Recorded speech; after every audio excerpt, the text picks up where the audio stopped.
Well, hello there, crime lords and crime junkies. Welcome, welcome. This is the Crime Analysis Podcast, and I'm your host, Pretty Jazz. This is episode 1, the top 10 most heinous mothers. Stay tuned. You may want to grab a drink for this one. Number 10, Lanaa Cardwell. Lanaa Cardwell reported her toddler, Nivea Allen, missing September 24th, 2021, from Baton Rouge, Louisiana. 2 days later, her body was found in the woods of Hancock County, Mississippi, which is about a 2-hour drive from Baton Rouge.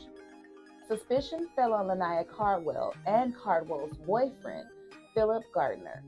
After the child's body was discovered, police said Cardwell admitted to punching the girl in the torso, causing her head to strike a bathroom cabinet. They were both arrested on the charge of second-degree murder.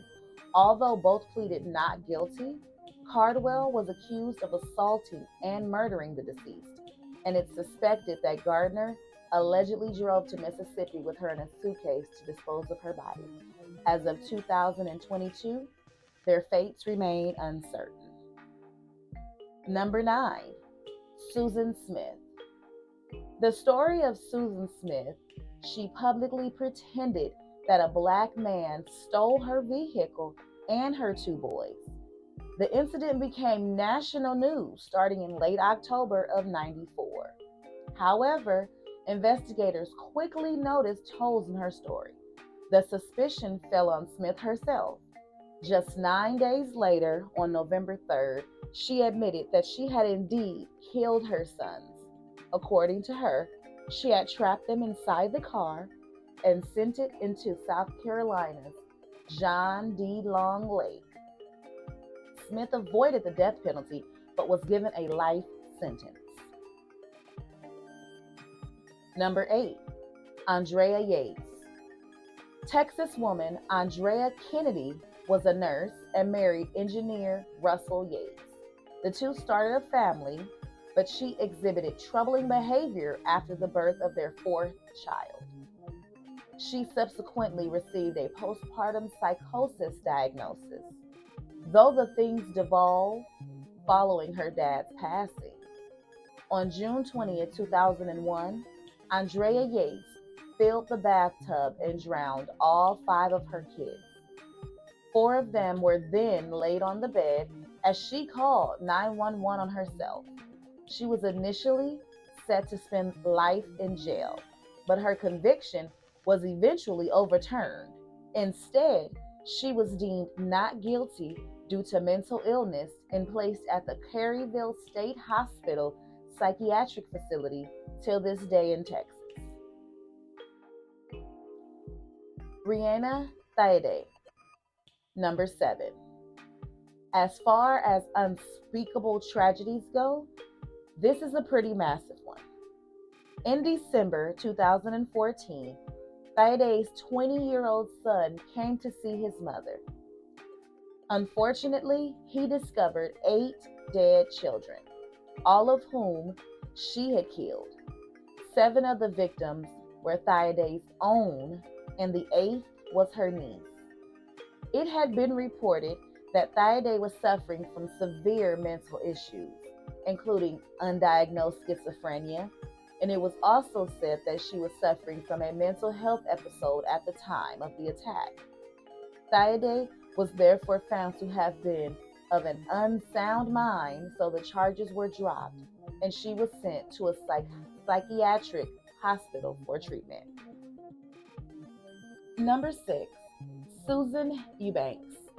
On October 26, 1997, 33-year-old Susan Eubanks got into a heated argument with her boyfriend and called her estranged husband with a message.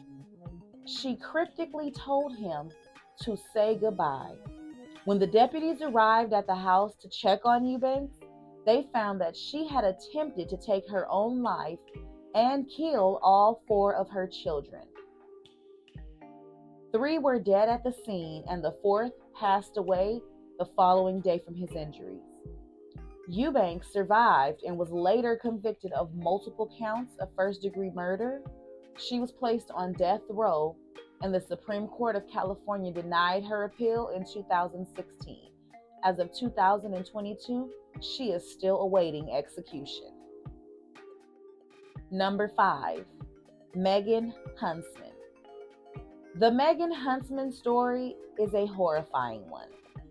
Her ex, Darren West, was tidying her garage when he stumbled upon a box. Taking off the lid, he found a young corpse. This led to a gruesome truth coming out.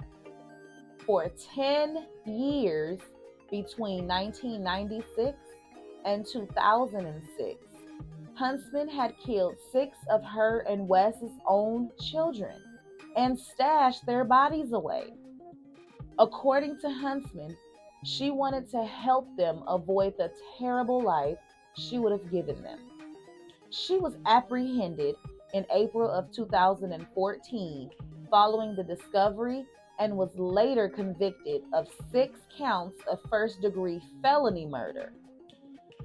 On April 20th, 2015, Huntsman was sentenced to 6 counts of 5 years to life in prison, with 3 counts to be served consecutively and 3 counts to be served concurrently at the Utah State Correctional Facility. Number 4, Jennifer and Sarah Hart. Wives Jennifer and Sarah Hart adopted 3 children in 2006. 2 years later, they adopted 3 more. Unfortunately, this large family had a long history of abuse. These kids bore evidence of physical violence, and they claimed to have been starved.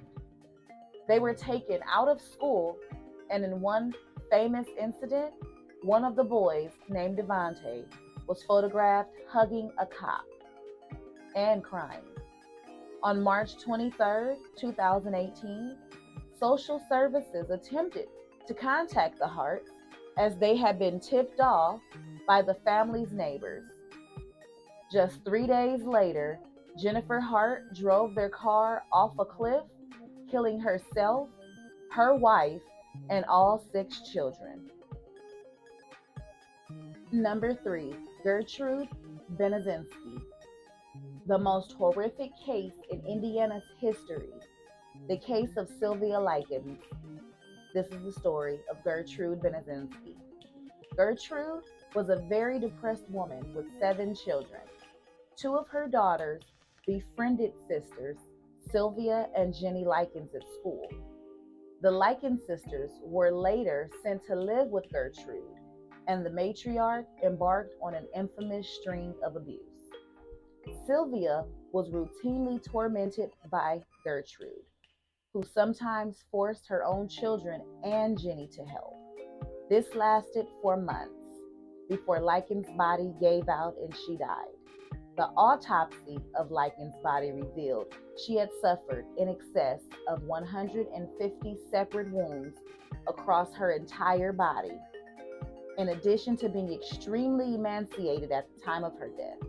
The wounds themselves varied in location, nature, severity, and the stage of healing.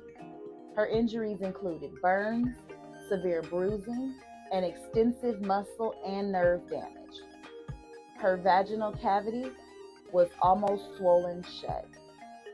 Moreover, all of Likens' fingernails were broken backwards, and most of her external layers of skin upon the face, breast, neck, and right knee had peeled or receded.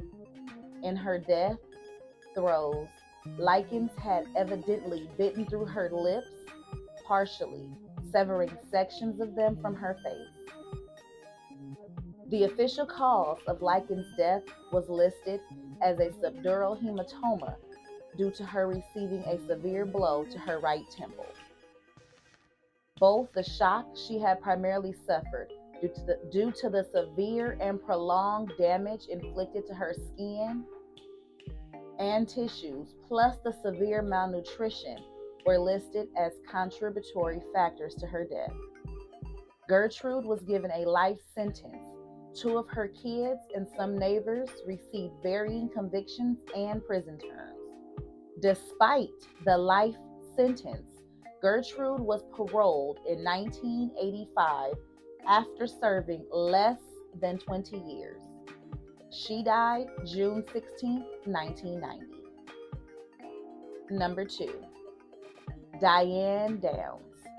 Diane Fredrickson met Stephen Downs in high school, and the two tied the knot in 1973.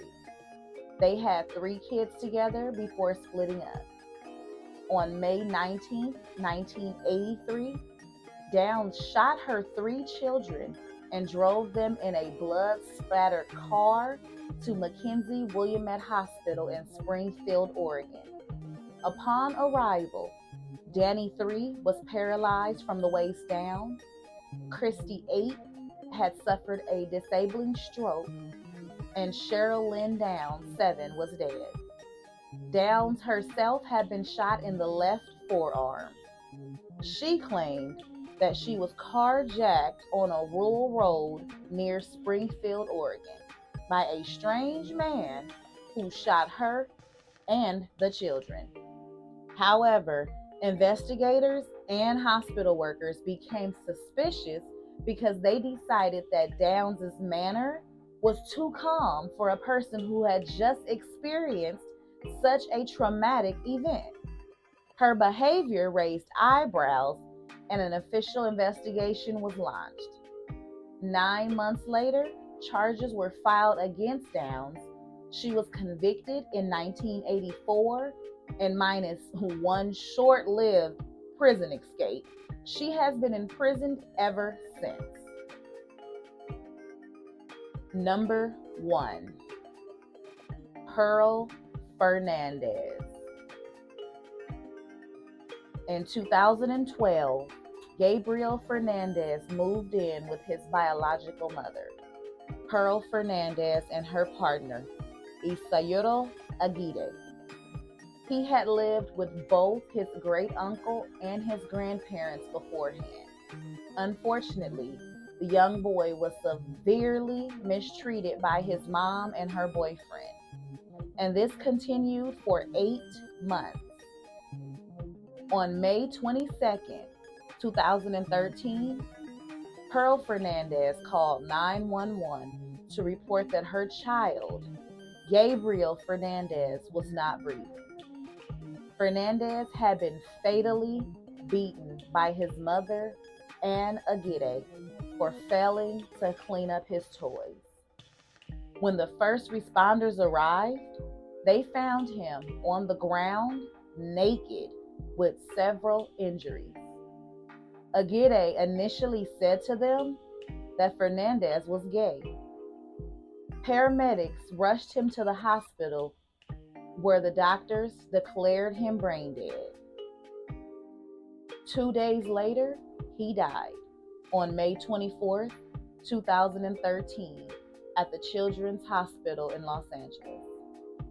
He died at the age of 8 years old, and the official autopsy declared he died of blunt force trauma that coincided with neglect and malnutrition, including blunt trauma. Currently, Pearl Fernandez is serving a life sentence without the possibility of parole for first-degree murder with special circumstances of torture at Central California Women's Facility. Regarding Aguirre, the jury found him guilty and recommended he be sentenced to death, which was accepted by Superior Court Judge. He was then admitted to San Quentin State Prison on June 13, 2018, awaiting execution. However, his execution has yet to be set in accordance with the moratorium on capital punishment issued by California governor. In March or April of 2021, Aguirre was transferred to the Richard J. Donovan Correctional Facility in San Diego, California. The acts of these mothers, and for some, their partners, are an atrocity to parenting. These mothers are horrible, and they are my top 10 heinous mothers. Thanks for tuning in very, very much. You all have a wonderful evening, and that drink should be gone. So go ahead and top yourself off. Have a wonderful night. Bye.